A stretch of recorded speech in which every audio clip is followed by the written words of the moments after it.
And soon you will see numbers that few people would think were possible to achieve just a short time ago. Nobody can believe when they see the kind of numbers, and especially energy, when they see energy going down to numbers like that, they cannot believe it. It's like another big tax cut. I'm also confronting one of the biggest ripoffs of our times, the crushing cost of health care caused by you. Since the passage of the Unaffordable Care Act, sometimes referred to as Obamacare, big insurance companies have gotten rich. It was meant for the insurance companies, not for the people. With our government giving them hundreds and hundreds of billions of dollars a year as their stock prices soared 1,000, 1,200, 1,400, and even 1,700%, like nothing else. That's why I introduced the great health care plan. I want to stop all payments to big insurance companies and instead give that money directly to the people so they can buy their own health care, which will be better health care at a much lower cost.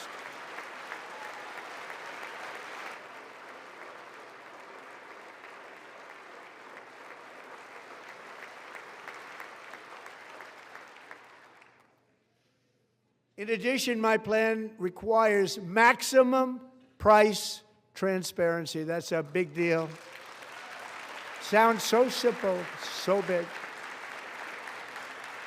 And I did that in my first term, and the Democrats immediately terminated it with full knowledge that they were doing a very bad thing for the people. Costs were going to go way up, and that's what happened, and now I'm bringing them way down on health care and everything else. I'm also ending the wildly inflated cost of prescription drugs like has never happened before.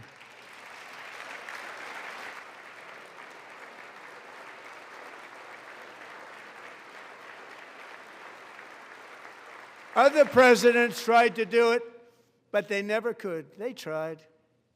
Most didn't try, actually. But they tried. They said they tried. They couldn't do it. They didn't even come close. They were all talk and no action, but I got it done. Under my just enacted most favored nation agreements, Americans who have for decades paid by far the highest prices of any nation anywhere in the world for prescription drugs will now pay the lowest price anywhere in the world for drugs. Anywhere, the lowest price.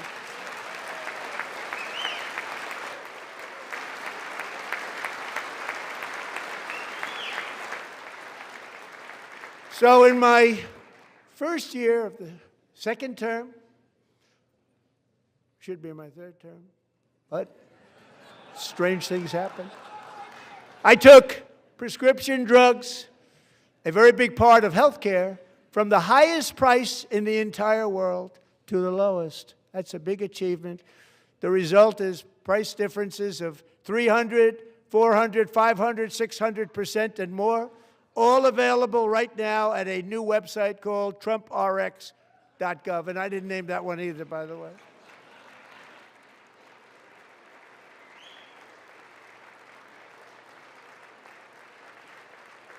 And here tonight is the very first customer ever to get that big discount, and it is big, Catherine Rayner. For 5 years, she and her husband have struggled with infertility, and they turned to IVF. One drug has been costing Catherine $4,000 to purchase, but a few weeks ago, she logged onto the TrumpRx website and got that same drug that cost $4,000, got it for under $500. A reduction of much more, actually, than $3,500. Catherine, we are all praying for you, and you're going to be a great mom.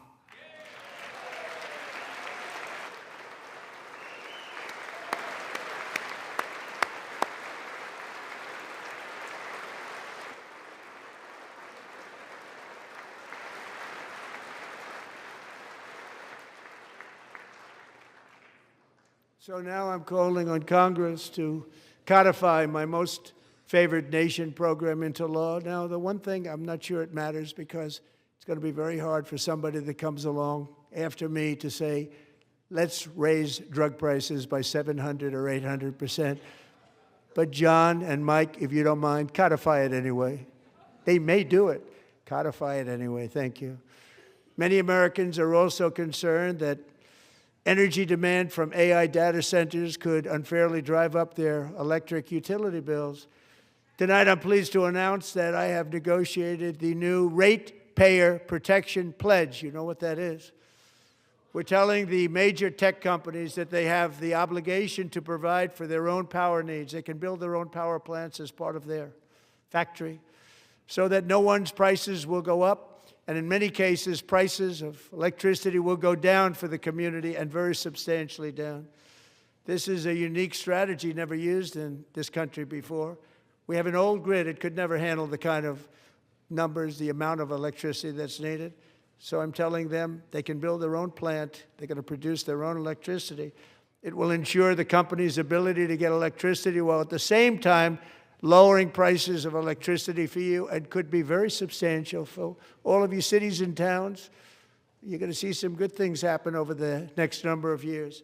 Another pillar of the American dream that has been under attack is home ownership. With us tonight is Rachel Wiggins, a mom of two from Houston.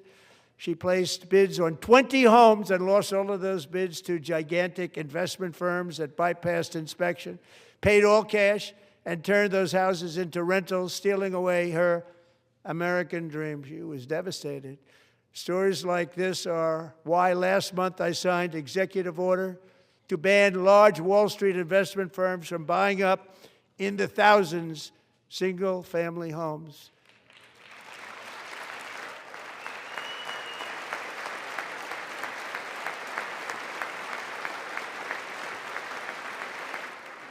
And now I'm asking Congress to make that ban permanent, because homes for people, really, that's what we want. We want homes for people, not for corporations. Corporations are doing just fine. Rachel, thank you very much. Good luck with your home. You'll get one soon.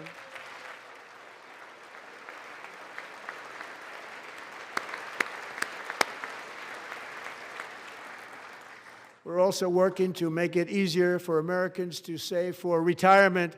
And under this administration, we will always protect Social Security and Medicare. They are not protecting it for our seniors. We will always protect Social Security, Medicare, Medicaid.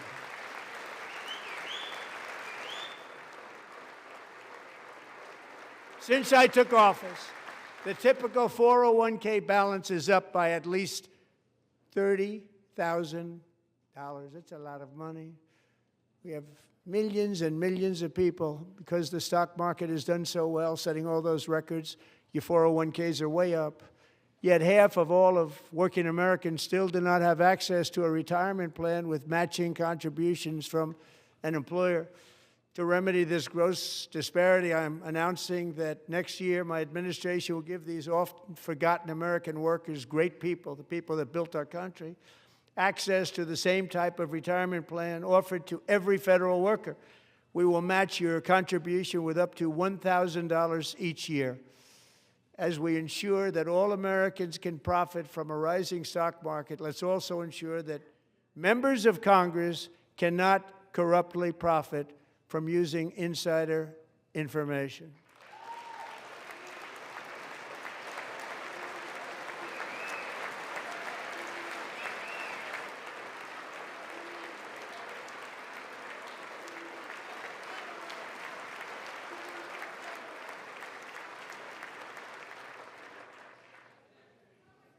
They stood up for that. I can't believe it. I can't believe it. Did Nancy Pelosi stand up if she's here? Doubt it. Pass the Stop Insider Trading Act without delay.